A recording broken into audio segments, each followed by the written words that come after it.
Hello everyone, welcome to English Drop. तो आज हम फिर से बात करेंगे राजस्थान चतुर्थ श्रेणी कर्मचारी भर्ती 2025 के बारे में, जहां हम देखेंगे इंग्लिश का मॉडल पेपर। आज का मॉडल पेपर है हमारा मॉडल पेपर नंबर 15, जिसमें हम टारगेट लेके चलते हैं 15 आउट ऑफ 15, जो हमें 15 क्वेश्चन फोर्थ ग्रेड एग्जाम में पूछे जाएंगे। तो उन क्वेश्चन की प्रैक्टिस के लिए हम ये मॉडल पेपर देखते हैं। ये जो डेली प्रैक्टिस पेपर है आपको शाम को 5:15 पे, मतलब 5:15 आपको daily English drop YouTube channel पे आपको देखने को मिलता है। तो स्टार्ट करें आज का पेपर। स्टार्ट करने से पहले एक बार आप क्लास को लाइक ज़रूर करेंगे और देखेंगे क्वेश्चन नंबर 1 लिखा है, don't blank over the past. Past का मतलब पीछे की बात हो रही है, पीछे के टाइम की बात हो रही है, भूतकाल के बारे में हो रही है, वो टाइम जो बीत चुका है उस टाइम के बारे में बात की गई है। और डोंट मतलब मना किया गया क्या करने के लिए। Well, VEIL well, WAIL well, VALE well और WELL वेल, वो वर्ड है जो सिमिलर साउंड है इनका, लेकिन इनका डिफरेंट मीनिंग है। जो कन्फ्यूजेबल वर्ड हमारा टॉपिक है वहाँ से ये क्वेश्चन लिया गया है। तो देखो, VEIL वेल का मतलब तो क्या होता है, घूंघट। जो महिलाएं घूंघट निकालती है उसको कहा जाता है VEIL वेल का मतलब होता है घूंघट। WAIL वेल का मतलब होता है रोना, विलाप करना, दुख प्रकट करना, रोना धोना, वो आता है वेल। VALE वेल का मतलब होता है घाटी, दो पहाड़ों के बीच की जगह उसको कहा जाता है घाटी। और WELL वेल का मतलब अच्छा होना, या फिर जो हमारा कुआं होता है उसको कहा जाता है। तो यहाँ पे क्या कहा गया है कि जो बीत गया उसको लेकर हमें रोना विलाप करना नहीं चाहिए। तो इसका मतलब हमारा ऑप्शन नंबर बी है वो राइट आंसर हो जाएगा। नेक्स्ट क्वेश्चन है, she must blank herself to her new surroundings, कि वो एक नए परिवेश के अंदर, नए वातावरण के अंदर गई है। अब नए वातावरण के अंदर गई है तो इसका मतलब उस वातावरण को उसको क्या करना पड़ेगा, अडेप्ट करना पड़ेगा। क्या करना पड़ेगा, अडेप्ट, या मतलब उस वातावरण के अनुकूल खुद को ढालना पड़ेगा। अब उसके लिए कौन सा वर्ड आएगा, ADOPT अडोप्ट, ADAPT अडेप्ट और ADEPT अडेप्ट, या फिर एडजर्ड। ये हमारे सामने ऑप्शन है। सबसे पहले लिखा है ADOPT अडोप्ट करना, किसी चीज़ को अडोप्ट कर लेना, स्वीकार कर लेना, एक्सेप्ट कर लेना। ADAPT अडेप्ट का मतलब होता है अनुकूलित बना लेना, किसी को किसी माहौल के अनुरूप अनुकूलित बना लेना। ADEPT अडेप्ट का मतलब होता है किसी भी चीज़ के अंदर निपुण होना, परफेक्ट होना। और एडजर्ड का मतलब होता है किसी चीज़ को अगर छोड़ दिया गया, त्याग दिया गया, उसके लिए यूज किया गया। तो हमें क्या करना था, इस आसपास के सराउंडिंग्स को अनुकूलित होना था, उस वातावरण के अनुकूलित होना था हमें। तो इसका मतलब हमारा वर्ड कौन सा रहेगा, अडेप्ट, ADAPT। नेक्स्ट क्वेश्चन है question number 3, he could not blank the cold. सर्दी की बात हो रही है। वर्ड दिया गया BARE bare, BEER beer, BAR bar और BEAR बियर। तो कोल्ड को क्या नहीं कर सकता, सहन करना। हमें कौन सा वर्ड चाहिए, सहन करने वाला वर्ड चाहिए। पहले लिखा है BARE, बेयर का मतलब होता है मुश्किल से ही, बेयर मोमेंट आते हैं कि बहुत ही कम ऐसा पल आता है, वो वाला वर्ड होता है। फिर आता है BEER बियर, ये जो बियर वर्ड है वो हिंदी का वर्ड है। BAR बार, बार होता है कोई लोहे की रोड, छड़ जो होती है उसको कहा जाता है बार।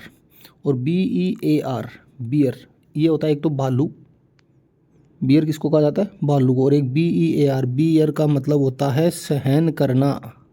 BEAR बियर का मतलब क्या होता है, सहन करना। और हमारा ऑप्शन नंबर डी है वो हमारा राइट आंसर हो जाएगा।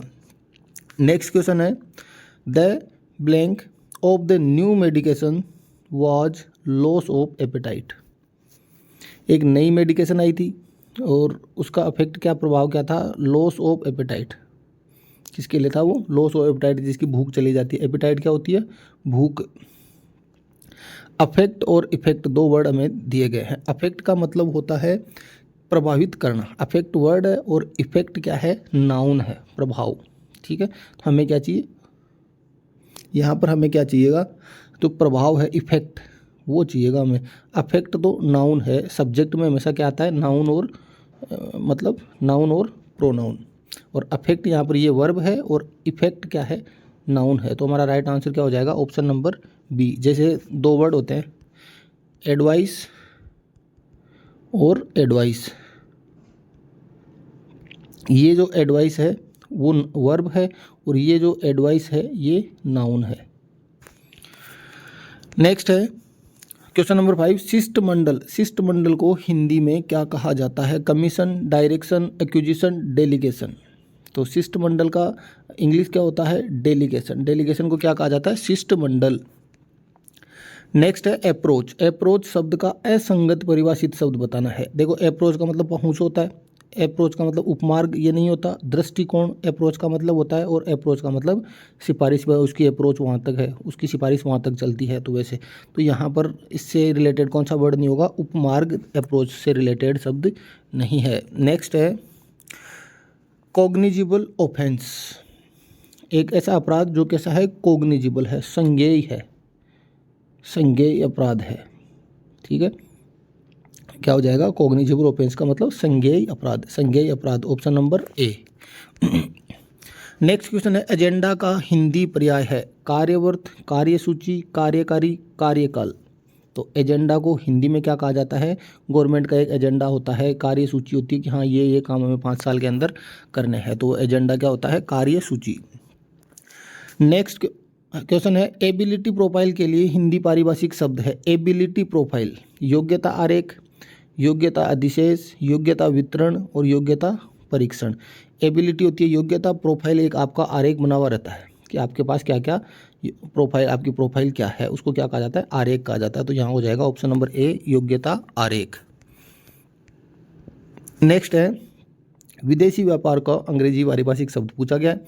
Butterfly trade, brand business, extractive trade और फॉरेन ट्रेड।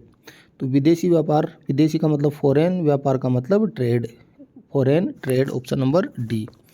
नेक्स्ट क्वेश्चन है एरर स्पॉट करना है हमें, गलती बतानी है सेंटेंस के अंदर कहाँ गलती है।